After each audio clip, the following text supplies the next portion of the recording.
Okay, hello everyone. So these are some questions I have shared to you.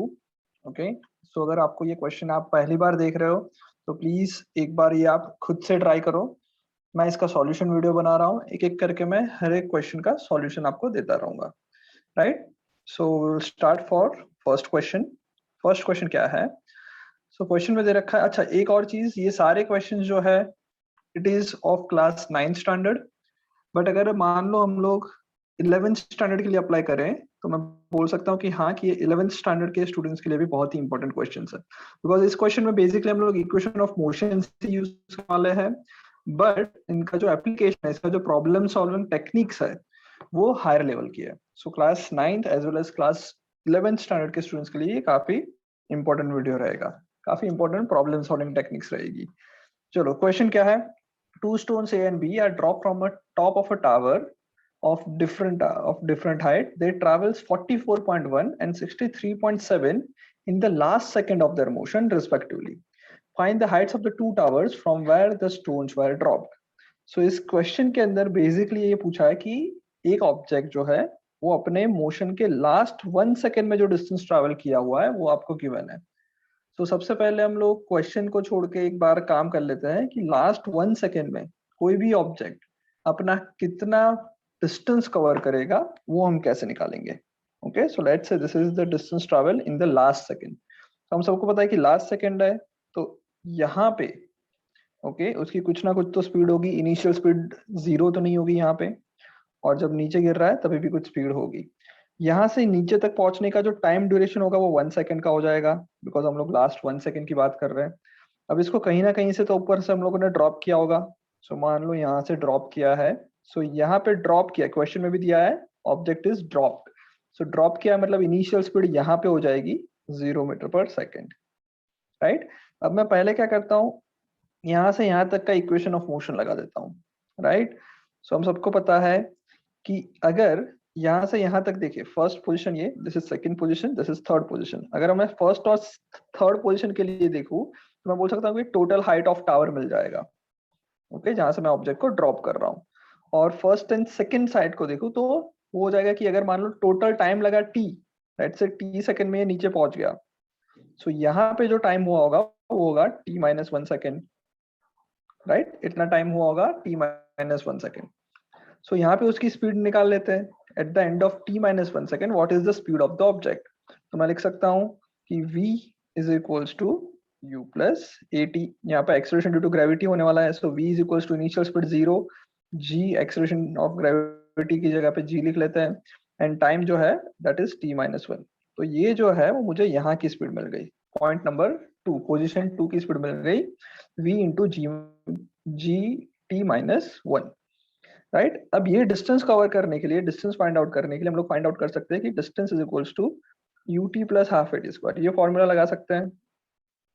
Okay, अब initial speed, तो initial speed मतलब speed at point 2, तो वो कितनी है, g times t minus 1 multiply by time. Time कितना है? So time यहाँ पे जो t है that is time duration in which the object is travelling. So यहाँ से यहाँ तक ऑब्जेक्ट ने ट्रेवल किया है, सो मेरा टाइम ड्यूरेशन तो आएगा 1 सेकेंड।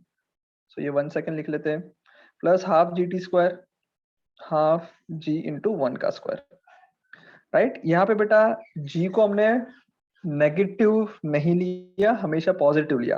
तो इसका मतलब ये हुआ कि हम लोगों ने जो डायरेक्शन ली, let's say this downward direction is taken as positive and upward direction is taken as negative, ऐसा हमने अज्यूम किया हुआ है। दैट्स व्हाई मैंने जी को पॉजिटिव जी लिया, नेगेटिव नहीं किया। सो ये हो जाएगा g t minus g plus half g. So ये आ जाएगा g t minus g plus half g, तो आ जाएगा minus g by 2। Okay, so g common निकाल लेते हैं, टी माइनस हाफ।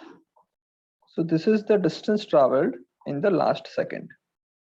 ओके, ये मैंने एक जनरल इक्वेशन निकाल लिया कि कोई भी ऑब्जेक्ट जब कोई भी हाइट से ड्रॉप किया जाए तो जो लास्ट सेकेंड में डिस्टेंस ट्रेवल किया होगा वो हो जाएगा g times t minus 1 by 2। Okay, अब इसके हिसाब से इस क्वेश्चन को सॉल्व करते हैं। क्वेश्चन में दिया है कि जो फर्स्ट बॉल है उसने डिस्टेंस ट्रेवल किया 44.1। सो 44.1 फर्स्ट बॉल के लिए हम लोग कर रहे हैं।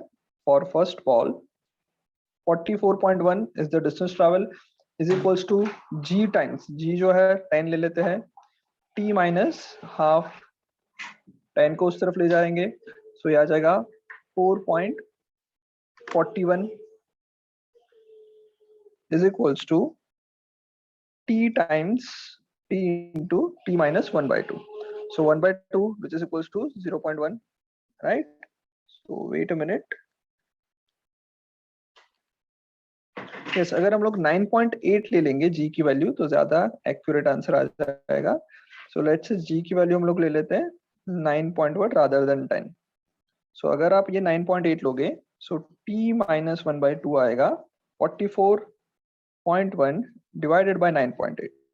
ये जो आप करोगे तो आ जाता है 4.5. Okay, so t will be is equals to half, मतलब 0.5 या 0.5 उस तरफ चला जाएगा, so 5 seconds.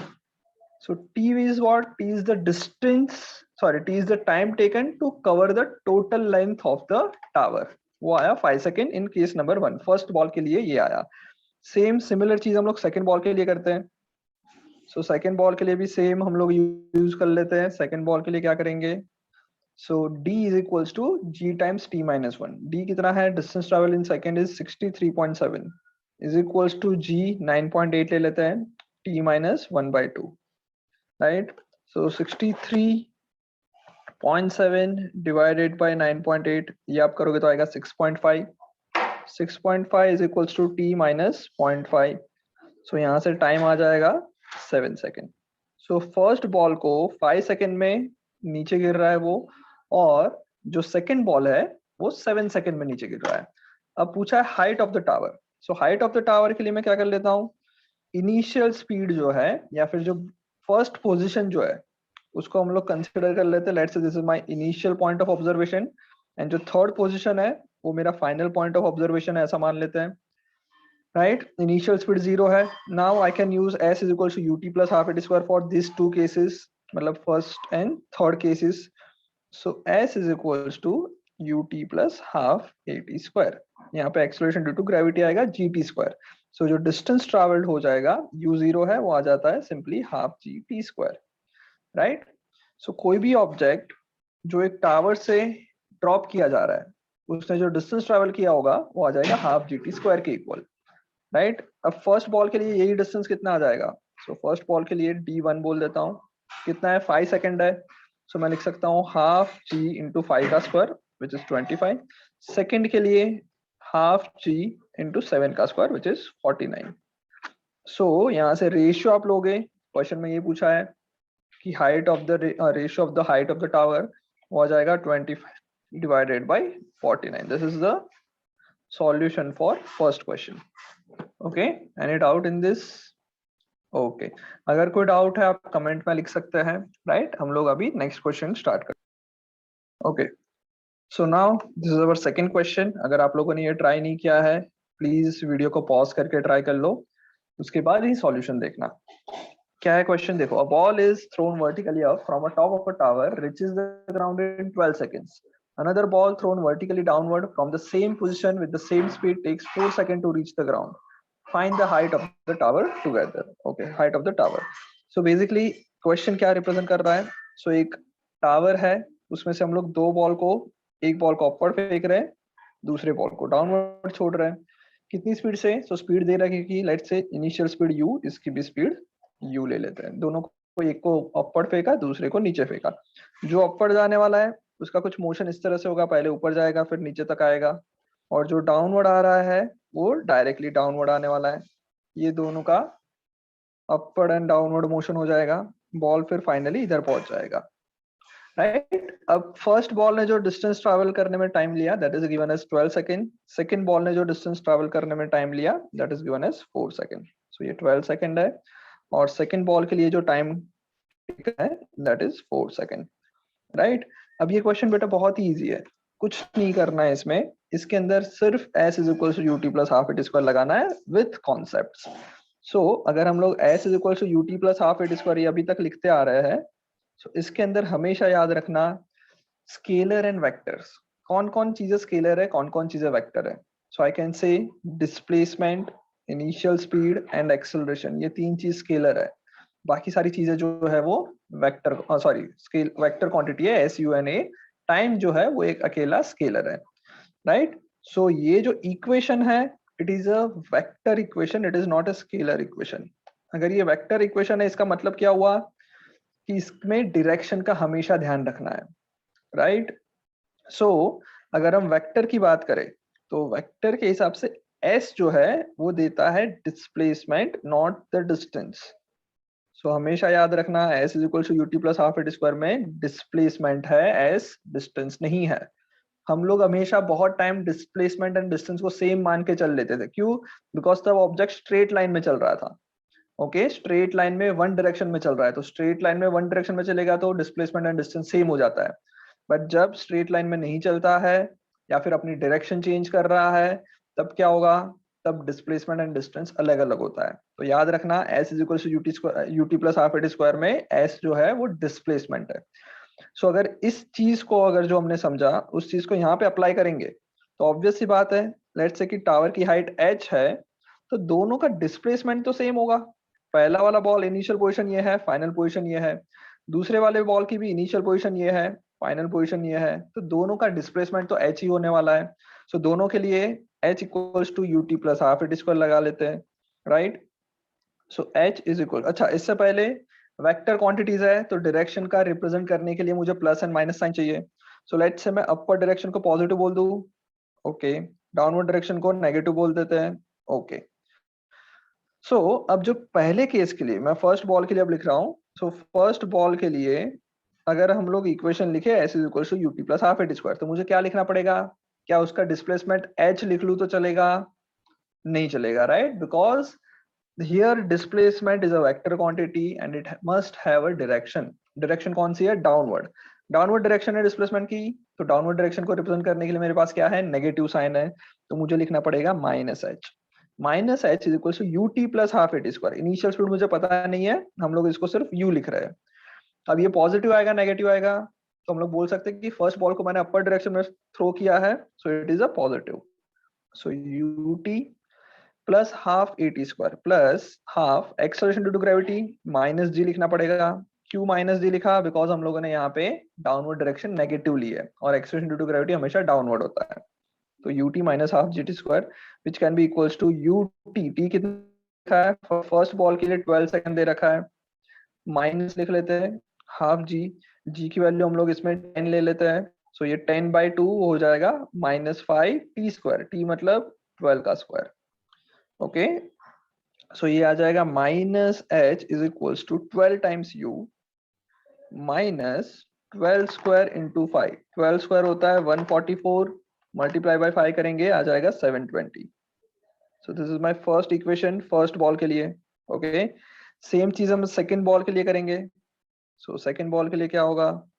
So for second ball के लिए अगर करेंगे तो वही लगाएंगे, इसका भी डिस्प्लेसमेंट डाउनवर्ड डायरेक्शन में हो रहा है, minus h is equals to initial speed. Initial speed second ball के लिए u है but in downward direction, so I have to write minus u T.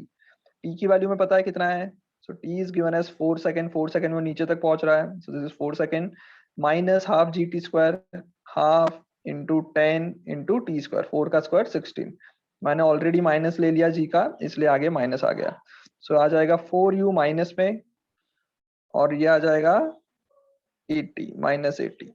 So minus h is equals to minus 4u minus 80. This is my second equation. अब equation 2 और equation 1 को हम लोग compare कर लेते हैं। So दोनों के केस में minus h is equals to something है। So I can write 12u minus 720 will be is equals to minus 4u minus 80. Minus 4u को इस तरफ आ जाएंगे, plus 4u हो जाएगा which will be 16u is equals to वहां पे ले जाएंगे 720 को, तो 720 माइनस आ जाएगा 80। सो 720 माइनस आप 80 करोगे answer will be 640। So u कितना आ जाएगा? 40 मीटर पर सेकेंड।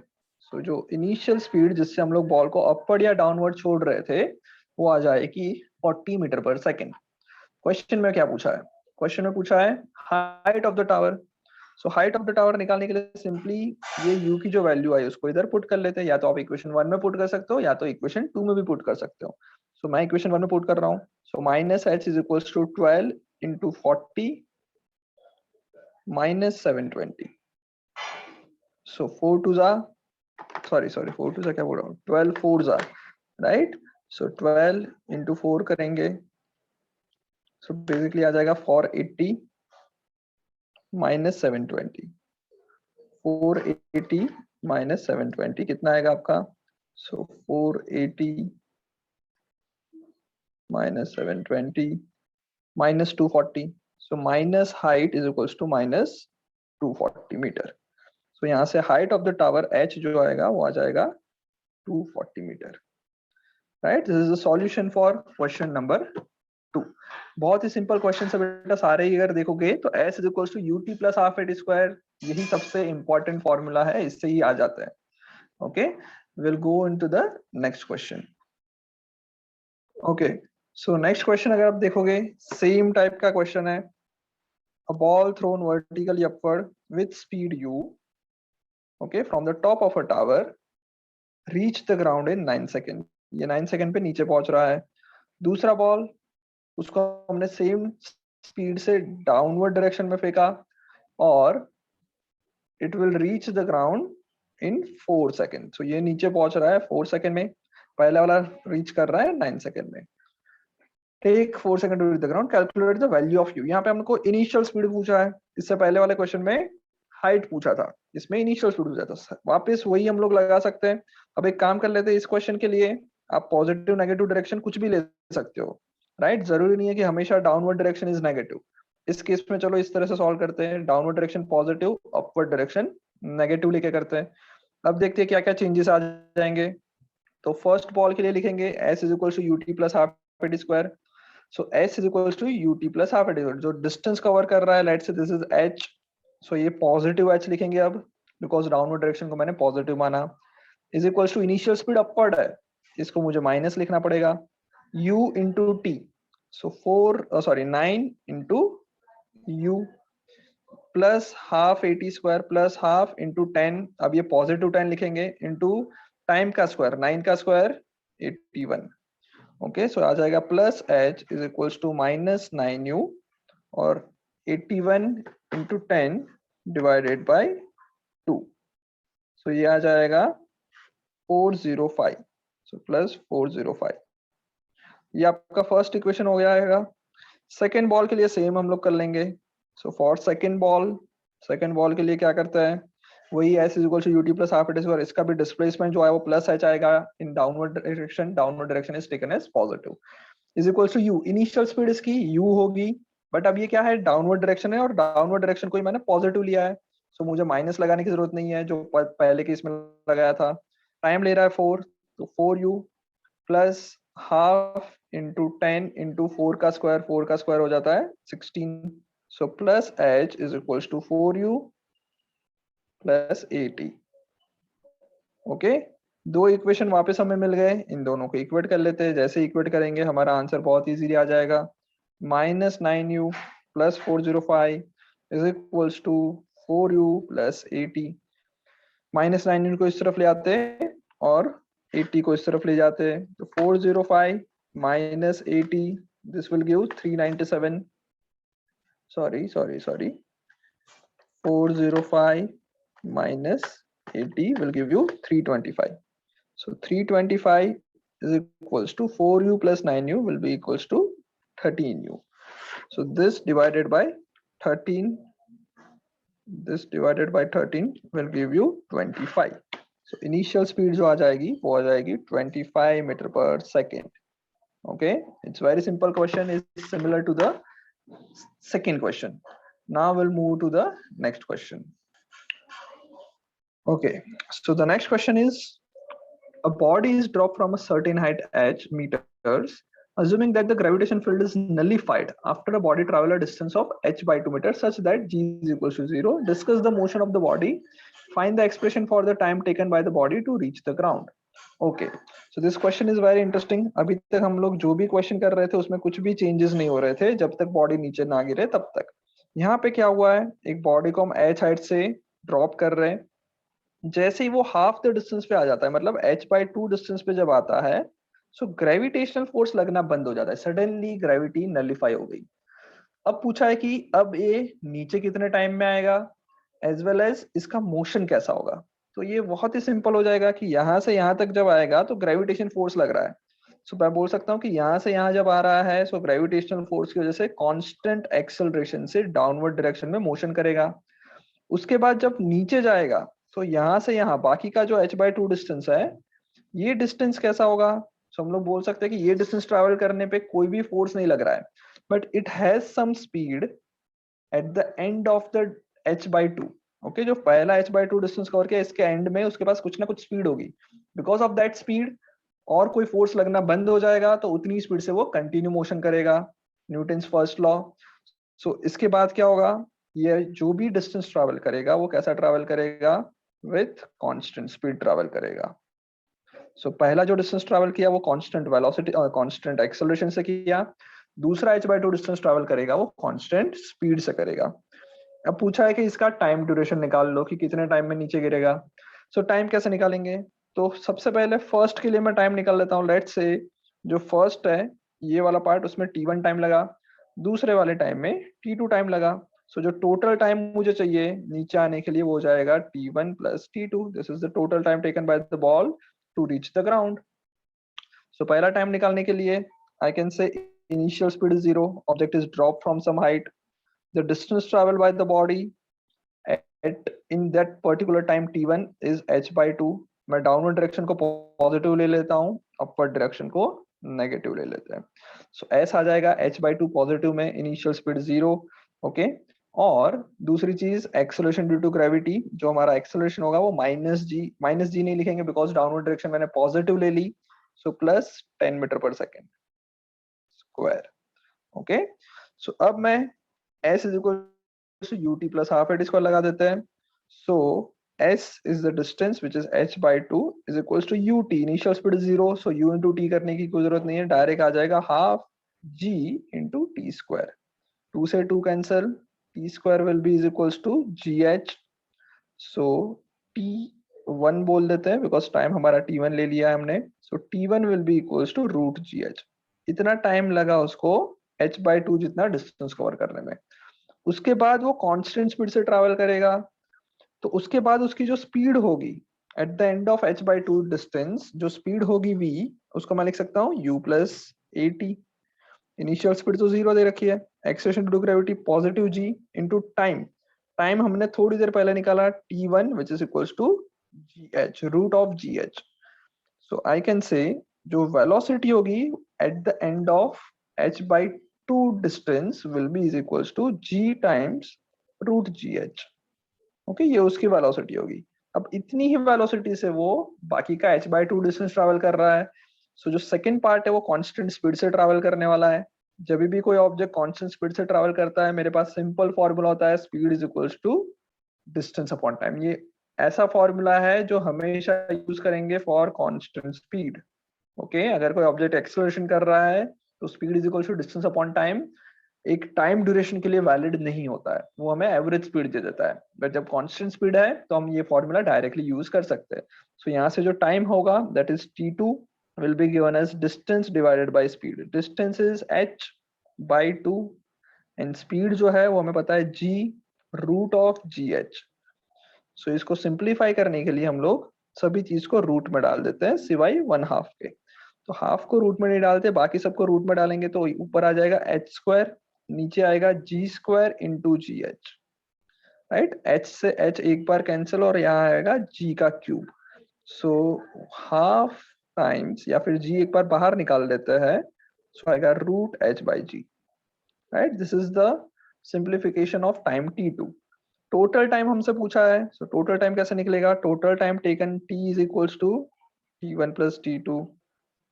t1 हमें पता है रूट gh प्लस t2 जो आया वो आया 1/2g root h/g। This is the expression for the total time taken by the ball to reach the ground if the acceleration due to gravity after it covers a distance h/2 is nullified। Okay, चलो वैसे simple question था ये, right. Next question पे आता है। Okay, so this is our next question। A person is running along a circular track of area 625 pi r square with a constant speed. So यहाँ पे constant speed है. So एक तरह से speed is equal to distance upon time हम लोग formula use कर सकेंगे. Right? Find the distance traveled and the displacement in 30 seconds and 15 seconds. So distance and displacement चाहिए हमें. So distance तो बहुत ही simple होता है. It is the actual length of the path on which object is traveling at the end of 30 second and 15 second. So displacement and distance का concept बहुत easy है. Displacement मतलब initial and final position के बीच का shortest distance, and distance जो होता है the length of the path on which object is traveling. If we complete the race in 30 seconds. So अगर हम लोग थोड़ा सा इसके अंदर कुछ भी नहीं दिया है, जो हमारा सर्कुलर ट्रैक है उसका एरिया दे रखा है, मतलब ये पूरे सर्कल का एरिया दे रखा है हमको. इस सर्कल का एरिया दे रखा है 625 पाई. राइट, अब हम सबको पता है कि एरिया ऑफ सर्कल जो होता है पाई आर स्क्वायर, और उसी की वैल्यू दे रखी है 625 टाइम्स पाई. पाई से पाई कैंसिल, यहाँ से आर स्क्वायर मेरा कितना आ जाएगा 625. सो आर की वैल्यू आ जाएगी 25 मीटर, रूट ऑफ 625. सो मुझे रेडियस दे रखी है सर्कुलर ऑब्जेक्ट की, सर्कुलर पाथ की, सर्कुलर ट्रैक की. सो जैसे ही रेडियस मिल जाएगी उसके बाद तो बहुत सिंपल है. क्वेश्चन में दे रखा है if he has complete the race in 30 second. अगर वो 30 सेकंड में अपनी रेस कंप्लीट कर रहा है तो यहाँ पे टाइम 0 ले लेते हैं. हमें चाहिए distance and displacement at time is equal to 15. तो अगर 13 सेकंड में टोटल कंप्लीट कर रहा है रेस, तो 15 सेकंड में exact opposite, diametrically opposite point पे पहुंचा होगा, और 30 सेकंड पे वापस इधर आ गया होगा. राइट, सो हम लोग निकले थे distance travelled and displacement eight the end of, let's say time is, पहले ले लेते 15 सेकंड, दूसरा टाइम 30 सेकंड. सो डायग्राम से ये पता चल जाएगा 15 सेकंड के लिए जो डिस्टेंस ट्रेवल्ड होगा it is this length of the arc. Length of the arc कितना हो जाएगा, टोटल होता है 2 पाई आर, इसका हाफ है सो पाई आर, तो डिस्टेंस हो जाएगा पाई टाइम्स आर. आर दे रखा है 25 pi is the distance travelled.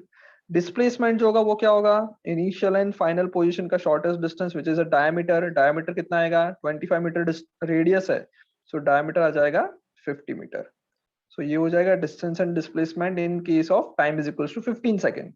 If the time is 30 second, then the displacement is 0 and distance हो जाएगा 2 pi r, इसी का double 50 pi and displacement 0.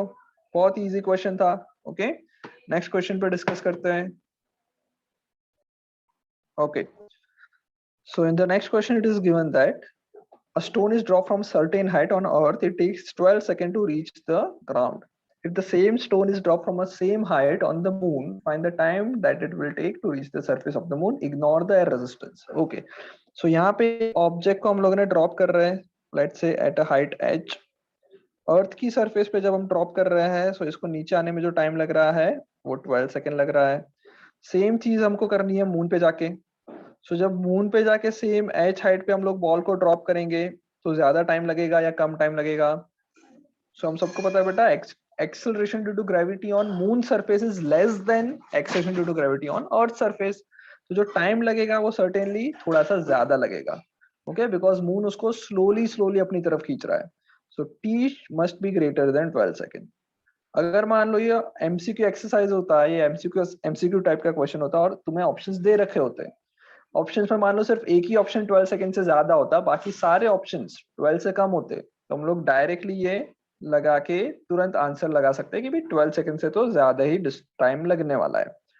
Okay, but अगर मान लो और भी ऑप्शंस दिए जो 12 सेकंड से ज्यादा है तो हम इसको सॉल्व करेंगे. सॉल्व करने के लिए सबसे पहले कौन सा फॉर्मूला बेटर रहेगा, so I can use s is equal to ut plus half a t square. Right, so s is equal to ut plus half a t square में डाउनवर्ड डायरेक्शन पॉजिटिव ले लेते हैं. So distance travel is h is equal to ut. Initial speed 0 है तो लिखने की जरूरत नहीं है. half gt square, half into g, acceleration due to gravity is 10 at the surface of earth into 12 second. right, h is equals to half ut square. तो ये आ जाएगा h की वैल्यू, जिसको मैं g लिख लेता हूँ, g by 2 into 12 square is 144. right, so I can say 72 times g is the height of the tower from which object is dropped. Same चीज मून पे करने वाले हैं. सो जब मून पे हम करेंगे तो टाइम ही पूछा है, तो वापस वही जो डिस्प्लेसमेंट कवर होगा वो तो हो जाएगा positive h is equals to u0 हो जाएगा, तो आ जाएगा half into g of moon into t square, because यहाँ पे हम मून पे जाने पे एक्सेलरेशन ड्यू टू ग्रेविटी जो है मून की वो चेंज हो जाएगी। ओके, h की वैल्यू हमें पता है कितनी है, h की वैल्यू हम लोगों को पता है 72 times g of earth is equals to half times g of moon. So earth और मून लिखना बहुत ही जरूरी है, तुम वरना अगर नहीं लिखते तो डायरेक्ट कैंसिल कर देते। Okay, so that's why I have mentioned GE and GM. Now here we have given that G of moon is 1/6 of G of earth. G of moon is G of earth by 6, right? This is given in the question. So if I'm putting the value of GE, so 72 GE is equals to half times GE times GE divided by 6 into T square. Right, so I can say g cancel हो जाएगा, 2 और 6 उस तरफ multiply हो जाएंगे, so t square will be equals to 72 multiply by 2 into 6, 72 multiply by 12 which will be 864। So जो time आएगा वो आएगा रूट ऑफ 864। सो 864 का जो रूट करेंगे वो अप्रोक्सीमेटली आ जाएगा 29.39 सेकेंड्स। तो इतने टाइम पे ऑब्जेक्ट मून की सरफेस पे ड्रॉप हो जाएगा, 29.39 less than 30 seconds. Okay, so जी 1/6 होने पे जो तुम्हारा टाइम है वो पहले 12 सेकेंड था, अब वो 30 सेकेंड के आसपास हो जाएगा। ओके, सिंपल क्वेश्चन था। नेक्स्ट क्वेश्चन पे डिस्कस करना स्टार्ट कर। Okay, so the next question is the distance traveled by the body in nth second is given by this expression 2 plus 3n. Find the initial velocity and the acceleration. Also find its velocity at the end of 2 seconds. So it's very simple question. हम सबको पता है S nth का एक formula होता है, right? एसेंथ का formula होता है u plus half a 2n minus 1. This is formula of the distance traveled by the body in nth second. So अगर हम लोग ये फॉर्मूला को डायरेक्ट अप्लाई करें और जो हमें फॉर्मूला दिया हुआ है उससे कंपेयर करेंगे, सो पहले इसको सिंप्लीफाई कर लेते, तो आ जाएगा u प्लस हाफ इंटू ए इंटू 2n करेंगे, सो आ जाएगा 2 कैंसिल हो जाएगा, an minus a by 2। So I can write this formula as u minus a by 2 plus an। तो ये जो एसेंथ का फॉर्मूला हमने निकाला उसको कुछ अलग फॉर्म में लिखा। कौन सा फॉर्म में लिखा? तो हमारा जो फॉर्म आया वो आया S nth is equals to u minus a by 2 plus an। हमको जो फॉर्मूला दिया है एसेंथ का in the question is given as 2 plus 3n। अगर इन दोनों को आप कंपेयर करोगे तो पता चलेगा कि n के साथ जो मल्टीप्लाइड होता है वो एक्सेलरेशन होता है। सिमिलरली यहाँ पे भी n के साथ जो मल्टीप्लाई होगा वो क्या होगा? एक्सेलरेशन हो जाएगा। और जो तुम्हारा कांस्टेंट वैल्यू है वो u माइनस ए बाई 2 के इक्वल आएगा, और जो यहाँ पे क्या दिया है? 2 दिया है। सो इन दोनों को कंपेयर करने से मैं क्या बोल सकता हूँ? यहाँ पे मैं बोल सकता हूँ u minus a by 2 is equals to 2 and a is equals to 3। So acceleration हमको 3 मिल गया, एक्सेलरेशन की वैल्यू इधर पुट कर लेते हैं, u minus 3 by 2 is equals to 2. So u is equals to 2 plus 3 by 2. 2 to the 4, 4 plus 3 is 7 by 2 meter per second. And acceleration is equals to 3 meter per second square. So ये simple answer आ गया acceleration and initial speed का। Also find its velocity at the end of 2 second. So at the end of 2 second हमें velocity चाहिए। Simply v is equals to u plus at लगा देंगे। Initial speed कितनी दे रखी है? Initial speed हम लोगों ने फाइंड आउट कर ली 7 by 2 plus acceleration is 3, time is 2, 7 by 2 plus 6, 6 2 जा 12, 12 plus 7, 19 by 2 meter per second is the final answer, final speed of the object. It's very simple question. Okay, we'll move to the next question. Question number 8.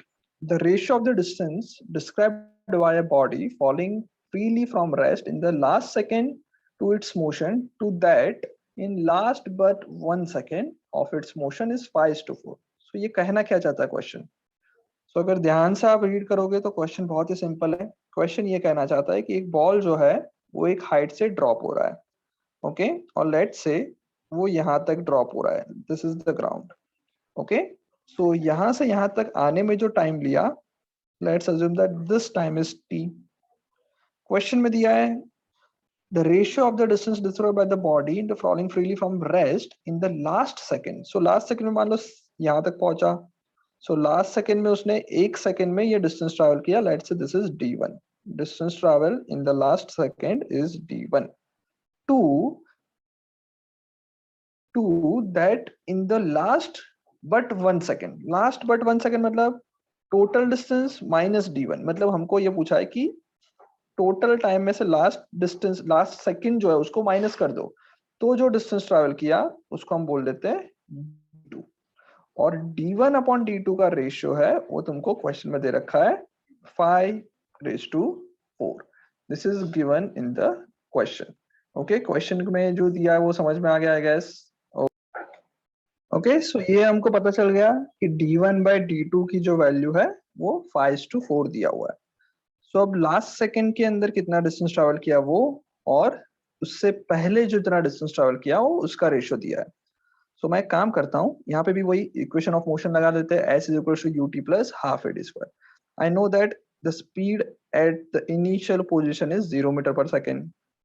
मैं इसको s1 बोल देता हूँ, यहाँ पे position 2 बोल देते हैं, और उससे नीचे जो है जब वो ग्राउंड को टच कर रहा है, let's say this is position 3। अब मैं इक्वेशन ऑफ मोशन लगाता हूँ 1 एंड 3 के लिए।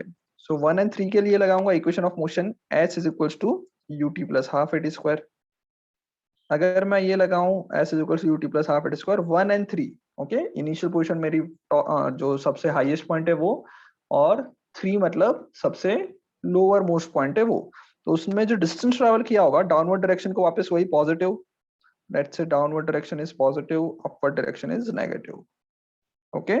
सो जो डिस्टेंस ट्रैवल किया होगा वो हो जाएगा d1 plus d2 is equal to, initial speed तो 0 है, is equal to half a into t square. ये आपका d1 प्लस d2 का एक फॉर्मूला आ जाएगा। एक्सेलरेशन को मैं क्या लिख सकता हूँ, g लिख सकता हूँ। So d1 plus d2 is equal to half g t square,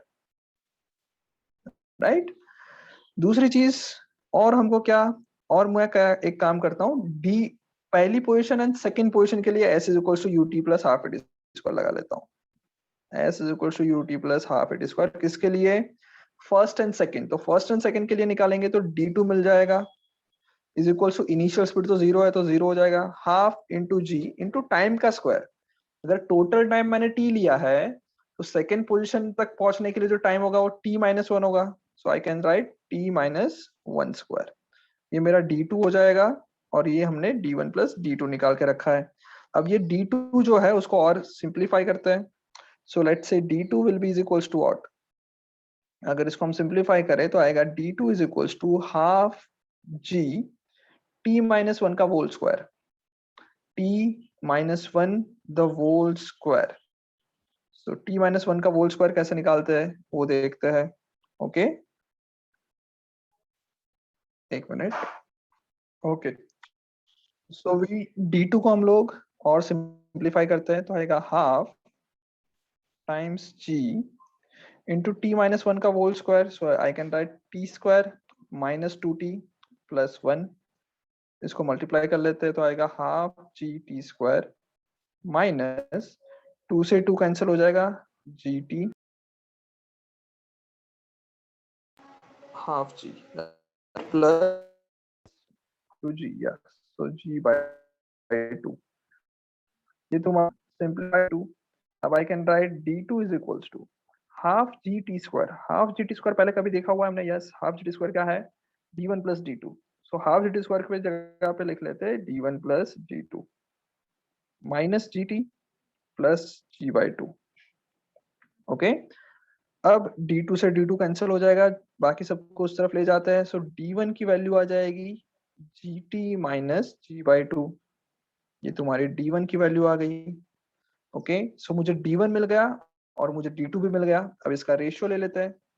so from this d1 by d2 is equals to d1 is half gt square divided by g times t minus g by 2. Okay, अब इसकी value हमको question में दे रखी है 5:4। अब हम cross multiply कर ले, उससे पहले g को हर जगह से कैंसिल कर लेते हैं, ऊपर नीचे हर जगह पे है। सो ये आ जाएगा t²/2, 2 चला जाएगा नीचे, t minus 1/2 is equals to 5/4। 4 से ये कैंसिल करेंगे तो आएगा 2। अब क्रॉस मल्टीप्लाई कर लेते हैं, 2 इस तरफ जाके 2t² is equals to 5 times t minus half, right. So आगे देखते हैं, 2t², 5 को अंदर ले जाते हैं, 5t minus 5/2, हर जगह पे 2 से मल्टीप्लाई कर लेते हैं। सो 2 से मल्टीप्लाई करने पे आ जाएगा 4t² is equals to 10t minus 5. Okay, so I can write 4t² minus 10t plus 5 is equals to 0. This is my equation for the time. So this is a quadratic equation. Okay, quadratic equation को हम लोग किस तरह से solve करें?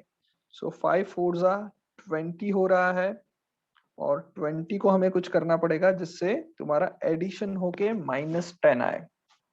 सो 20 का हम लोग अगर ये करेंगे, सो आई गेस सो एक भी नहीं आएगा, right.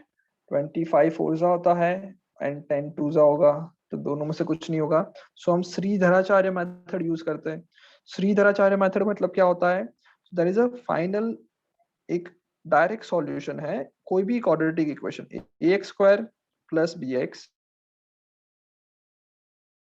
Plus c. This is, अगर कोई ये फॉर्म में क्वाड्रेटिक इक्वेशन है तो इसका जो x की वैल्यू आएगी उसका फॉर्मूला होता है -b plus minus root of b² minus 4ac divided by 2a। This is the final formula for quadratic equation. So अगर इस चीज को हम लोग कंपेयर करेंगे, इन दोनों को कंपेयर करते तो मुझे पता चलेगा a जो आएगा वो 4 होगा, b होगा वो -10 होगा, और c जो आ रहा है वो 5 है। तो a b c मुझे मिल गया, इसको मैं इधर पुट करके x की वैल्यू फाइंड आउट कर सकता हूँ। सो अगर इधर पुट करके हम लोग x की वैल्यू फाइंड आउट करेंगे, सो x will be is equals to minus of b, minus of -10 is 10 plus minus under root of b² minus 4ac, b² 10 का स्क्वायर माइनस 10 का square 100 minus 4 into a into c, 4 5 minus 4 into a into c into 4 into 5। सो ये आ जाएगा 80 divided by 2 times a which is equals to 8। So आ जाएगा 10 plus minus root 100 minus 80 मतलब root 20 divided by 8। Okay, root 20 है उसको मैं क्या कर सकता हूँ, रूट 20 को हम क्या लिख सकते हैं? सो रूट 20 जो होता है वो होता है 4.47। सो 10 plus 4.47 divided by 8। This is my first x, या फिर फर्स्ट टाइम की यहाँ पे हमें 2 वैल्यू मिलेगी। सो टाइम की एक वैल्यू आएगी 10 प्लस 4.47 डिवाइडेड बाय 8, एंड दूसरी टाइम की वैल्यू आएगी 10 minus 4.47 divided by 8, right. So this is the two time for which the object is travelling. Okay, और इसके अंदर हम लोग अगर ये वाला टाइम ले ले, ये वाला टाइम और ये वाला टाइम, दो हमारा टाइम आ रहा है, उस टाइम को फाइंड करना। अभी क्वेश्चन में क्या है? Find the total time taken by the body to reach the ground. So ये जो आंसर आएगा टाइम का, दो टाइम आएंगे। So this is true for 2 cases, 5/4 दोनों टाइम के लिए ये आ सकता है। सो इसका आंसर 2 आएगा, एक 10 plus 4.47/2 which is equals to 10 plus 4.47 divided by 8 करेंगे, सो आएगा 1.8 सेकेंड। सो एक जो टाइम है जिसके लिए ये ट्रू है वो है 1.8 सेकेंड, और जो दूसरा टाइम आ रहा है जिसके लिए ये ट्रू है वो आएगा 10 minus 4.47 divided by 2 which is equals to 2 divided by 8 करना है, राइट, सॉरी। सो आएगा 0.69। सो प्रैक्टिकली मतलब ये इक्वेशन को दो तरह से सॉल्व कर सकते हैं, बट प्रैक्टिकली देखा जाए तो इसके अंदर हम लोग को 1 सेकेंड से ज्यादा ही टाइम चाहिए।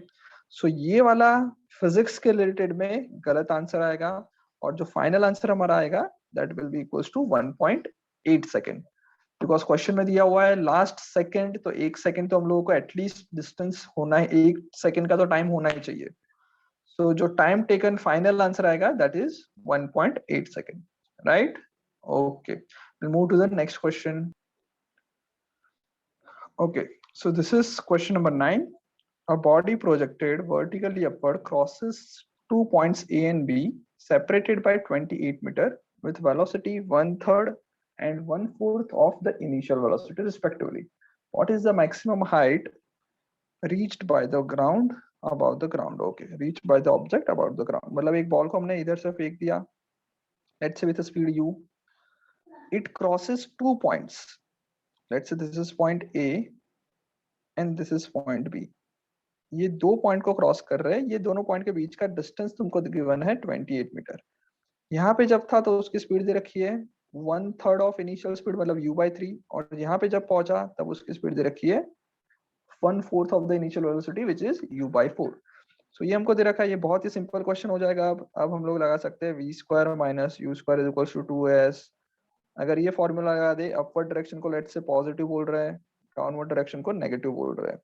सो इसने v² आएगा, v² मतलब फाइनल यहाँ का स्क्वायर, तो आ जाएगा u²/16 minus u²/9 will be is equals to 2 times acceleration. Downward direction negative है, so minus 2 times g into distance covered is 28. So this is given. Now 9u² minus 16u² divided by 16 multiplied by 9 is equals to minus 2 into g into 28, right? So 16 minus 9 which is equals to 7u².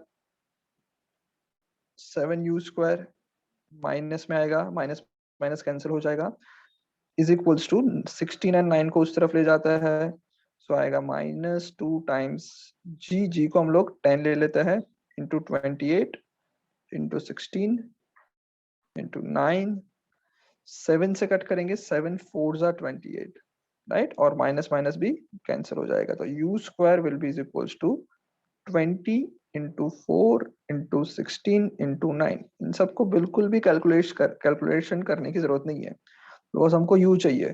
तो u कितना हो जाएगा, इसका root, so root of 4 is 2, root of 16 is 4, root of 9 is 3, 20 जो है उसको मैं 5 और 4 लिख सकता हूँ, तो 5 और 4 लिखेंगे तो 4 का हो जाएगा 2 और 5 का रूट लेना पड़ेगा √5. सो 16 3 जा, okay, so 16 3 जा 48 √5 is the speed at which we are throwing the ball. ये हम लोगों का एक इनिशियल स्पीड आ गया जिससे हम लोगों ने बॉल को थ्रो किया है. ओके, 48 √5. क्वेश्चन क्या दिया है, what is the maximum height reach by the ball. So maximum height के लिए क्या कर सकते हैं, इनिशियल स्पीड हमने ढूंढ लिया है, फाइनल स्पीड मैक्सिमम हाइट पे v जो हो जाएगा वो 0 हो जाएगा, वापस लगा लेते हैं v² - u² is equals to 2s. So final speed is 0 minus u², 48 into 49 लिखने मैंने, 48 into 48 multiply by 5, ये u² हो जाएगा, is equals to 2a into s minus 2 into g का 10 into s. So s मतलब height. So s will be is equals to minus minus cancel, 48 into 48 into 5 divided by 2 into 10, right? आप इसको solve करोगे, 48 into 48, so ये 5 करोगे तो 5 2 जा 48 जो है into 48 करोगे divided by 4 हो जाएगा, 2 2 जा, so आ जाएगा 576. 576 meter is the distance traveled by the ball. It is the highest point achieved by the ball. Okay, we'll move to the next question. Okay, this is our last question. A body travels with a constant speed of a1 for time t1 and acceleration a2 for time t2.